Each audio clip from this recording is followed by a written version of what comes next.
अस्सलाम वालेकुम, मैं हूं ऑन अली। उम्मीद करता हूं आप सब खैरियत से होंगे। तो भाई परसों तरबूज़ पर मैंने एक वीडियो डाली थी जिसके बाद मेरे ऊपर ख़ासी बमबारी हुई, तो मैंने सोचा कि उसका रिस्पांस मुझे देना चाहिए।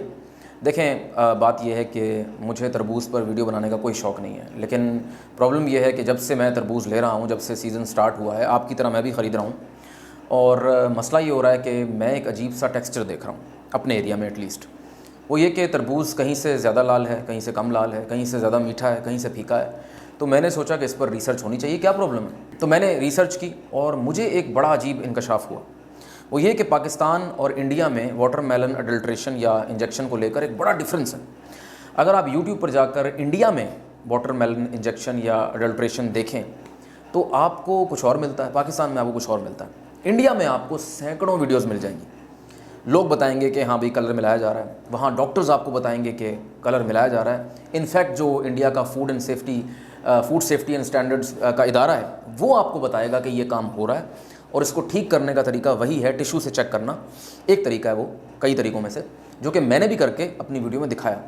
तो वो फूड सेफ्टी का इदारा कह रहा है। लेकिन जब आप पाकिस्तान में सर्च करें वाटरमेलन इंजेक्शन, तो आपको सिर्फ एक चीज़ मिलती है कि ये तो होता ही नहीं, ये तो पॉसिबल ही नहीं है, ये तो किसानों के ख़िलाफ़ साजिश है। तो ये बड़ा ह्यूज डिफरेंस था, मैंने देखा। अच्छा, एक और मैंने इस पर मेडिकल जर्नल में एक रिसर्च पेपर पढ़ा, उसमें चंद डॉक्टरों ने रिसर्च की हुई थी। उसमें उन्होंने लिखा कि एक फैमिली, ग़ालिबन इंडिया में ही हुआ क्योंकि वो डॉक्टर सारे इंडियन हैं, अ फैमिली ऑफ 6 हॉस्पिटल लाई गई। उसमें ग्रैंडफादर है, ग्रैंड मदर है, उनका बेटा है, उनकी बहू है और उनके 2 बच्चे हैं। तो 6 लोग हैं। वो हॉस्पिटल की इमरजेंसी में लाए गए। गैस्ट्रोएंटराइटिस ग़ालिबन उसकी शिकायत थी। इन्वेस्टिगेट करने पे पता लगा कि उन्होंने ताज़ा रेडी से वाटरमेलन लिया था और खाया था, ठीक है, फ्रेश वाटरमेलन।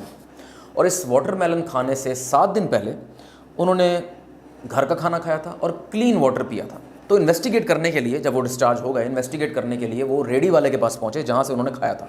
तो मालूम ये हुआ कि वाटरमेलन में स्वीटनर और कलर मिलाया जा रहा था।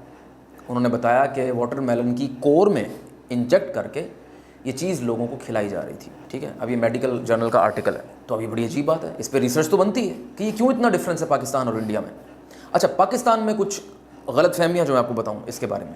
एक तो लोग ये समझते हैं कि ये खेतों में किया जा रहा है। ये खेतों में नहीं किया जा रहा है, ये खेतों में किया जा ही नहीं सकता। ये काम ना किसान कर रहा है, ना होल सेलर कर रहा है, ये तो रेडी वाला कर रहा है। वही रेडी वाला जो आए रोज़ आपको चूना लगाता रहता है। बाकी फलों में भी जो स्ट्रॉबेरी को स्प्रे करता है, ये वही रेडी वाला है। जो इसको अगर टीका लगा रहा है तो ये वही रेडी वाला है, अगर लगाया जा रहा है तो।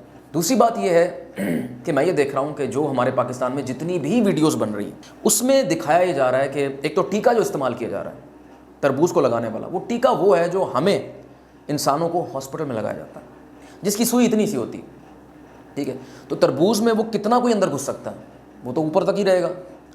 दूसरी बात, उसमें जो कलर आपने डाला हुआ है, टेस्ट जो कर रहे हैं लोग, एक्सपर्ट्स वगैरह भी, वो जब उसको इंजेक्ट करते हैं तो पूरा का पूरा इंजेक्ट कर देते हैं इतनी सी जगह पे। जब आप इतना सारा इंजेक्ट करेंगे और फिर उसको काट के अवाम को दिखाएंगे तो फिर तो वही निकलेगा ना रिज़ल्ट। अब मैं ये नहीं कह रहा कि कलर ज़रूरी है कि है, मैं सिर्फ जो देख रहा हूँ वो बता रहा हूँ। मैं कह रहा हूँ कि अगर जैसे वो रिसर्च पेपर में मैंने देखा, वो कहते हैं कि कोर में, वाटरमेलन की कोर में लगाया जाता है, कोर यानी मिडल में जाके। इसका मतलब है सुई को इतनी बड़ी तो होनी चाहिए।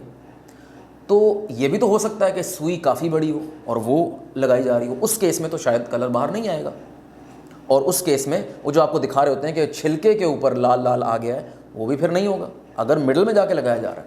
और थोड़ा थोड़ा करके इधर उधर लगाया जा सकता है। और एक और बात, जो इंजीनियर मोहम्मद अली मिर्ज़ा साहब भी, मैं उनकी काफ़ी रिस्पेक्ट करता हूँ, वो कह रहे थे कि ये नहीं हो सकता क्योंकि 2-3 दिन में ख़राब हो जाता है। एग्जैक्टली, रेडी वाला जब लगाएगा तो उसने आज ही बेचना है, इससे पहले कि वो ख़राब हो जाए। दूसरी बात, फॉर्चुनेटली आज एक डॉक्टर साहब हैं पाकिस्तान के, बड़े बुज़ुर्ग, बड़े नफीस और बड़े काबिल डॉक्टर लग रहे थे वो। उन्होंने वाटरमेलन पर 2 वीडियोस बनाई हैं, पार्ट 1 पार्ट 2। पार्ट 1 में उन्होंने बताया कि इंजेक्शन नहीं लग सकता। पार्ट 2 में जो मैंने उनका एक जुमला पकड़ा, एहतरामन कह रहा हूँ, जो एक जुमला उन्होंने अदा किया, उन्होंने कहा ये मैं नहीं कह रहा कि ये हो नहीं सकता, मैं ये कह रहा हूँ कि ये अगर किया गया तो इससे वाटरमेलन ख़राब हो जाएगा। यही तो बात है कि उसके ख़राब होने से पहले उसने बेचना है, तो ये क्यों नहीं हो सकता, ये पॉसिबल है। अब कुछ लोग ये भी कह रहे थे जो पाकिस्तान से बाहर हैं कि भाई हमारे यहाँ भी वाटरमेलन है और वो तो लाल ही होता है, जब टिश्यू लगाएं तो वो लाल ही निकलता है। वाटरमेलन से एक कलर निकलता है, उसका पिंकिश एक कलर होता है, जो उसका नेचुरल होता है। जो उस नेचुरल हद से ज़्यादा होता है ना, वो प्रॉब्लमेटिक है। तो ये भी हो सकता है। अच्छा, आपको एक मज़े की बात बताऊँ। एक सब्ज़ी वाला है, मेरा पुराना जानने वाला है। मैंने उससे पूछा कि यार ये हो सकता है? कहता है आपकी सोच है, लोगों के पास क्या क्या तरीके होते हैं। उसने मज़ीद बताया कि 1982 में, यानी 1982 में, उसने कहा कि हम गरमे को टीका लगाते थे और बेचते थे। तो बहरहाल मेरी नज़र में इतना जो तरबूज़ को लेके जज्बात पैदा हो गए हैं पाकिस्तानी कौम में, वो इस वजह से हैं क्योंकि एक जज्बाती बात लोगों में फैल चुकी है कि किसान का पहले गंदम में इतना नुकसान हुआ है, तो अब तरबूज़ों में उनका नुकसान किया जा रहा है। हालांकि ये सारी गलत फहमी है और कोई बता ही नहीं रहा है कि बात किसान की हो ही नहीं रही, बात तो रेडी वाले की हो रही है। तो बहरहाल डिस्कशन जारी रहनी चाहिए, ठीक है, डिस्कशन ख़त्म नहीं होनी चाहिए। तो जब भी मार्केट में जाएं ध्यान रखें आप क्या ले रहे हैं। मिलते हैं अगली वीडियो में। अल्लाह हाफ़िज़।